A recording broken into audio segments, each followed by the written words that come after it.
So a bunch of communists got together and burned American flags at a Jason Aldean concert and said, we did that in a small town. And well, they're not, because Chicago's not a small town. They did do this in a small town. I think it's funny that this song was so popular. I got no beef on Jason Aldean or the song. But I just want to point out, this stuff does happen in small towns. You just don't hear about it. And this idea that like there are these tough guys who are like, yeah, you're not going to come into my neighborhood. No. Okay, look. I agree with the general idea. I'm not trying to rag on it because it is mostly true. I'm just saying like, you want to be more humble. I guess what I'm trying to say. You go around saying stuff like, try that one in a small town. And they will try to do it in a small town, right? When you're being attacked, I guess my view is you don't want to come into the situation where you brag about something because maybe, this is why we knock on wood. That's what I'm trying to say. You say, don't try that or try that one in a small town, knock on wood, because you don't actually want them to do it. You don't want them to start targeting your areas. Let them wreak havoc where they live, where people don't want cops around. Now, to be fair, in most small towns, you're not getting away with this. And I talk about it quite a bit. You bring that stuff up to the mountain where I'm at, and a bunch of right-wing nut jobs are going to come out and it's not going to go well. And I say that as a term of endearment because they literally call themselves right-wing nut jobs as a joke. And if these far left, whatever, and communists showed up, and for the most part, you'll be left alone. But if you start acting out, burning, smashing, looting, whatever, it's not going to go well. But the reality is, these people are trying to do this in small towns. Shocking moment. Communist revolutionaries burn American flags outside Jason Aldean's Chicago concert while mocking his song. They say, guess what, Jason Aldean? One of the activists told the Chicago Tribune, we will try that in a small town. We will try that in a big city, and we will try it right in front of your concert. But I just want to point out, nobody cares if you do it in Chicago because they voted for it. I mean, obviously, there are some people in Chicago who don't like it, but too bad. It's a city you live in. It's what you get what you vote for. Now, look, my friends, I know that there's an argument to be made for saving your cities. But I got to point out, I can respect it when people are like, I can't leave. My family's here and I can't leave them. I get it. But I just want to do the fire analogy again. If your building's on fire, if like a fire starts in your kitchen, I will not fault you for running to grab the fire extinguisher and running back in. If the fire grows and now it's like a large fire in your kitchen, I will not fault you if you get your garden hose and try to put the fire out. At a certain point, however, when the fire spreads, I would be surprised if you were like, I am staying here. I'd be like, dude, you got to leave. I don't know where that point is. Okay. But firefighters, there are reasons to go inside a burning building, saving lives. I get that. And then typically you want to fight the fire from outside. So I don't know exactly what the solution is, right? I know it's not fair to just compare cities to fires, not the same thing, or crime to fires or whatever. But when someone says to me, like I'm divorced and my kids are here and I can't leave, so I'm going to stay. I'm like, that I get.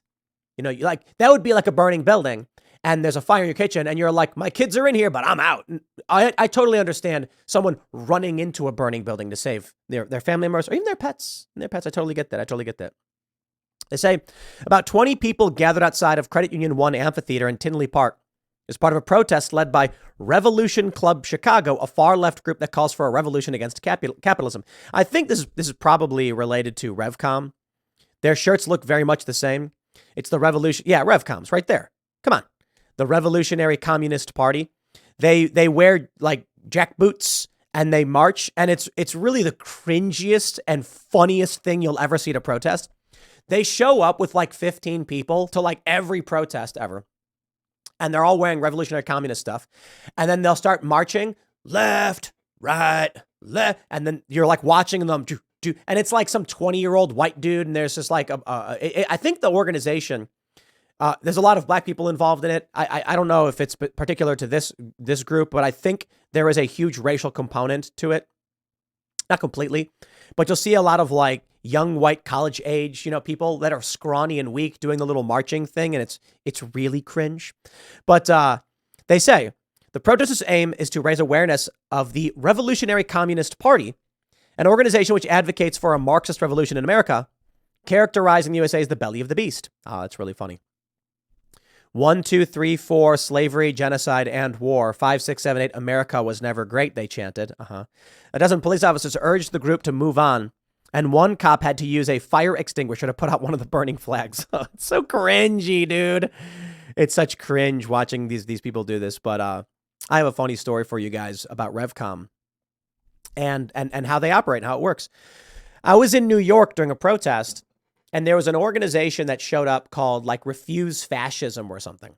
Refuse Fascism was just some like branding of Revcom. I assumed everybody knew it because they had the same signs and flags, and the people from Revcom were holding them up. But I see a bunch of people show up to this anti-fascist rally, and this was like just before Donald Trump got elected, I think. It might have been during Donald Trump, after he got elected. And I see these people protesting, and I'm there filming. I have my GoPro on the gimbal. Really, really cool way to film. And now everyone just uses their phones on a gimbal. But I'm talking to people, and then I see this one woman who's like, protesting or whatever. And I was like, hey, do you mind if I ask you some questions? She's like, sure, what's up? And I was like, do you want to just explain what you're doing here? Like, what's the protest about? And she says, we're here to, protest fascism, blah, blah, blah. And then I asked her, and I said, is this in support of communism, or are you with the Communist Party? And she went, who are you with? Are you Fox News? And I was like, no. And she was like, why? That's a fake question. You're tricking me, or something like this. And I was like, Refuse Fascism was started by the Revolutionary Communist Party. I'm not saying you're a communist. I'm asking you if you were here with them or not. And then she was like, this is Fox News. I'm out of here. This is Fox News. And I was like, what just happened? Like, you show up to protest with the Revolutionary Communist Party, lady, and I come and ask you about it and you freak out. That is the cult. That is the brainwashing that we see at these events. These people don't read. They don't know. They don't pay attention. Man, and it's sad, really. But we have a plan.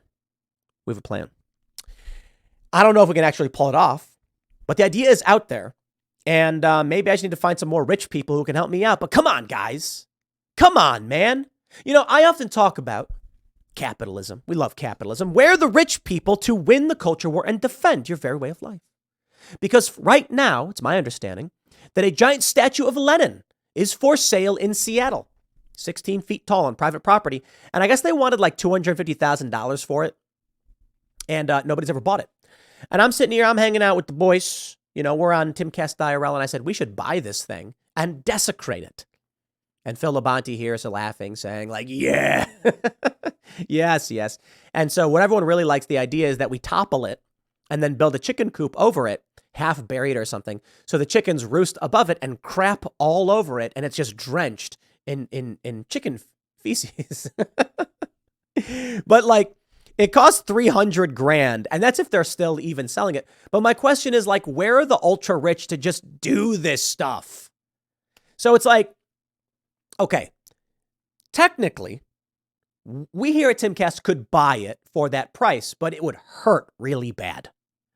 It's like we're not that well off, but I know that there are people out there who are making like $50 million a year, and it's like, bro, come on. Just drop a dime on that statue. Pick it up. Let's knock it over. And then there's like the idea we could crowdfund buying the statue of Lenin and then desecrate it.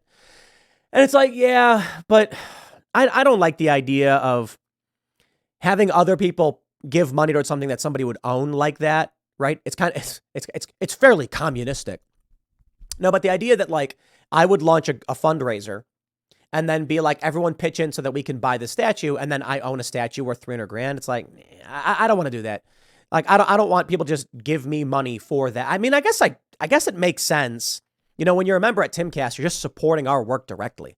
Go to timcast.com, click join us. The money you give is going exactly things like this. You know what I mean? So maybe I should do it.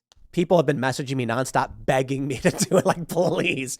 I was like, maybe we do a fundraiser, and we, but the statue was gifted to the Victims of Communism Memorial.